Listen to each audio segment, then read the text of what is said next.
Llegan noticias desde Brasil dramáticas con respecto al coronavirus, más de 3.000 muertos hoy, pero atención porque el Tribunal Supremo ha desautorizado esta tarde al juez o al ex juez Sergio Moro en su procesamiento al expresidente Lula da Silva. O sea, la Corte Suprema le dio la razón a Lula, por lo que podríamos decir, porque vamos a hablar con Claudio Fantini ahora, que el juicio a Moro ha sido truculento, ha sido injusto, algo que es justo también decir, ha venido diciendo Claudio Fantini. Claudio, bienvenido, buenas tardes, buenas noches. Muy buenas noches, Miguel, un gusto saludarte. Así es, desde un principio estuvimos explicando que era un juicio plagado de visibles arbitrariedades. No era tomar una posición a favor o en contra de Lula por razones políticas, sino simplemente describir la realidad visible. Y la realidad visible es que en los fallos contra Lula del juez Sergio Moro había más convicciones personales que elementos probatorios, y esto saltaba a la vista, entre otras muchas cuestiones que hemos ido describiendo y que ahora la Corte Suprema de Justicia de Brasil ha calificado como arbitrariedades. O sea, señala que los procesamientos que Sergio Moro hizo contra Lula y por ende los fallos a los que llegó están plagadas de arbitrariedades. No ha actuado de manera imparcial, eso es lo que en síntesis está expresando la máxima instancia judicial de Brasil. Así que supongo que es una dura bofetada contra Sergio Moro y también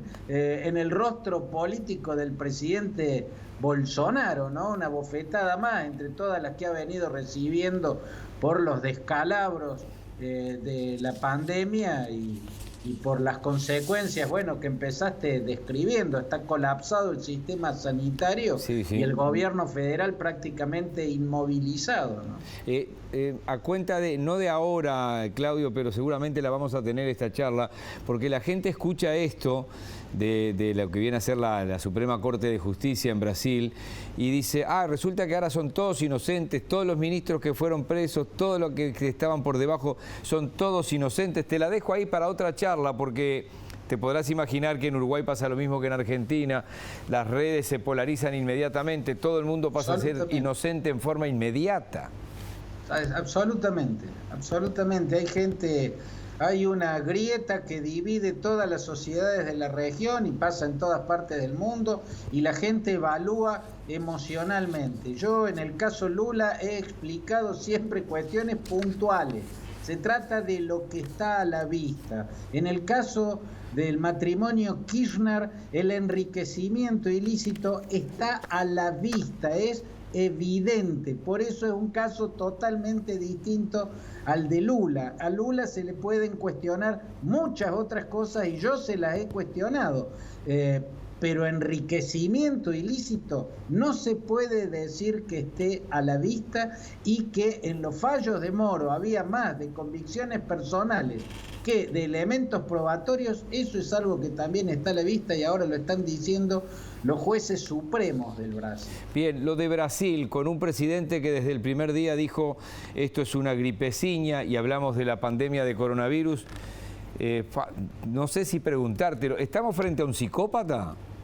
Bueno, lo ha dicho ahora en estos últimos días, ayer precisamente João Doria, ¿no? A la palabra psicópata para describir a Bolsonaro, Miguel, la han utilizado muchos, ¿no? Muchos. Primero eran intelectuales de izquierda, artistas de izquierda, después dirigentes de izquierda, exponentes de la centroizquierda, exponentes del centro, ¿no?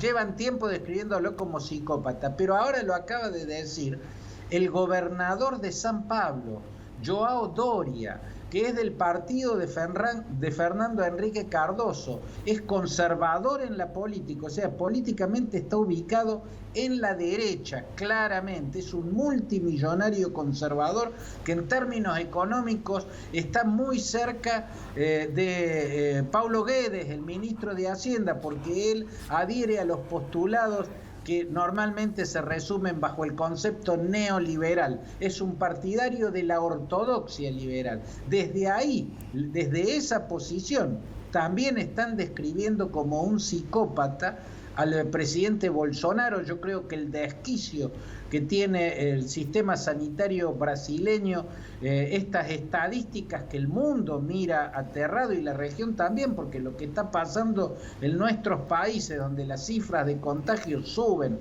vertiginosamente, puede tener que ver con el desquicio de Brasil, y el desquicio sanitario de Brasil puede tener que ver con un presidente que, en lugar de haber puesto el gobierno central a coordinar la lucha contra la pandemia, lo puso a obstruir el trabajo de los estados para acotar los efectos negativos de la pandemia. Por eso están utilizando la palabra psicópata. Hay que tener en cuenta que psicópata alude a un término que la psiquiatría empezó a usar desde el siglo XIX, ¿no? En Alemania, en Francia, primero, para describir a esa patología que se caracteriza o tiene como rasgos sentir desprecio por el otro, sentir una necesidad o un deseo de dañar a los otros, de infligir un sufrimiento a los otros. Se usa la palabra psicópata en la psiquiatría para describir la patología en la cual no existe la empatía, ni mínimamente, ni existe el arrepentimiento, la culpa, por haber causado un daño a los demás. Esos rasgos se ven. A esos rasgos se le suman otros. Un psiquiatra norteamericano, Harvey Cleckley, escribió La máscara de la cordura a mediados del siglo XX, donde señala también otro rasgo de la psicopatía, que es el camuflaje. El psicópata no expresa en sus gestos, en su mirada, esa patología. Bueno, en este caso, Bolsonaro no tiene ese rasgo, porque realmente Bolsonaro siempre expresó, siempre ostentó una mirada llena de desprecio, por lo menos hacia ciertas minorías, los homosexuales, los negros, los indígenas, los izquierdistas. Nunca pudo disfrazar de nada, nunca pudo camuflar sus desprecios y sus fobias. Por eso es que la palabra psicópata se escucha tanto en Brasil para describir a Bolsonaro, y ahora se lo acaba de decir no un anarquista, no un marginal, no un izquierdista, sino un multimillonario de derecha que gobierna nada menos que el estado de Sao Paulo, João Doria. Bien, ha sido internado Víctor Hugo Morales esta tarde, obviamente vos lo sabés, pero no era el tema hoy. Se habla de una pulmonía bilateral. Acá en Uruguay los médicos pasaron de pulmonía a neumonía, y ahora le dicen neumonía, el mismo perro con distinto collar, pero bueno, la situación es delicada, ¿no? La de Víctor Hugo Morales tiene más de 70 años, además. Sí, hay que esperar información. Yo no tengo información de su estado en este momento o en las últimas horas. No, es lo que hay. Yo lo he tomado de Infobae esto.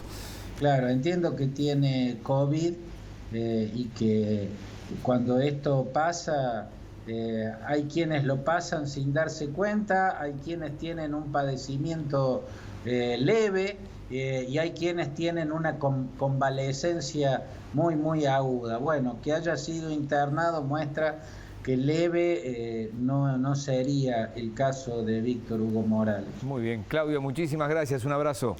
Un abrazo para vos, Miguel.